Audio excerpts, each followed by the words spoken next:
Welcome to English Grammar class. Monto Lesson 13 د انګلیسي ژبې د ګرامر درس ته ښه راغلاست. د دوهمې میاشتې دیارلسم درس. زموږ نننی درس په انګلیسي ژبه کې Future Perfect Tense یا راتلونکې کامله زمانه ده. Future Perfect Tense is used to show an action which will have been completed before some specific time or before another action in the future.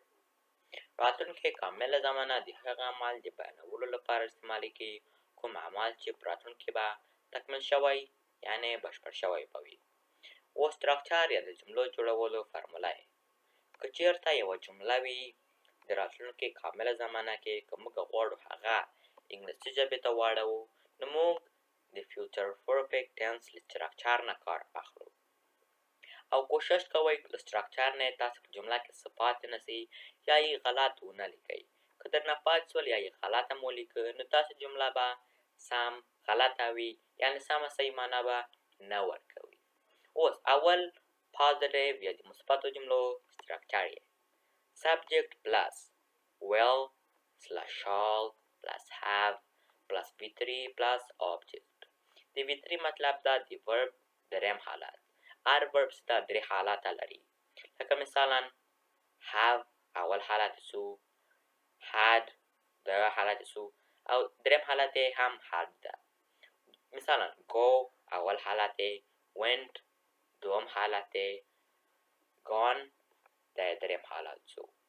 دوم نګیټیو یا د منفي جملو سټراکچر یې subject plus will slash shall plus not plus have plus V3 plus object. که چیرې موږ وغواړو مثبت سټراکچر منفي ته واړوو نو موږ ته نه له will slash shall نه not ور اضافه کوو نو خپله به پازیټیو سټراکچر منفي سټراکچر ته تبدیل شي. دریم انټراګیټیو یا د سوالیه جملو سټراکچر یې will slash shall plus subject plus have plus V3 plus object او اخر کې د سوالي نشان. په یاد ولرئ کله چې یوه جمله لیکئ که د پښتو وي که د انګلیسي وي که تاسو یو چا نه پوښتنه کوئ لکه مثلا آیا هغه کور کې دی آیا هغه کار ختم کړی نو تاسې باید همیشه په اخر کې د سوالي نشان ولګوئ ځکه چې تاسې یو چا نه پوښتنه کوئ. اوس د مثالونه یې اول پازیټیو یا د مثبته جمله یې I will have finished the work ما به کار ختم کړی وي. دوم نګیټیو یا منفي جمله یې I will not have finished the work ما به کار نه یې ختم کړی. دریم انټراګیټیو یا سوالیه جمله یې Will I have finished the work آیا ما به کار ختم کړی وي که نه. Usage of future perfect tense د راتلونکې کامله زمانې د استعمال ځایونه. First usage Future perfect tense is used to show an action that will be completed at some unspecified time in the future. اول استعمال راتلونکې کامله زمانه د هغه عمل د بیان لپاره استعمالیږي چې په راتلونکي کې به په یو نامعین وخت کې تکمیل شوی یا بشپړ شوی وي. مثلا We will have completed the homework 7 o'clock in the morning.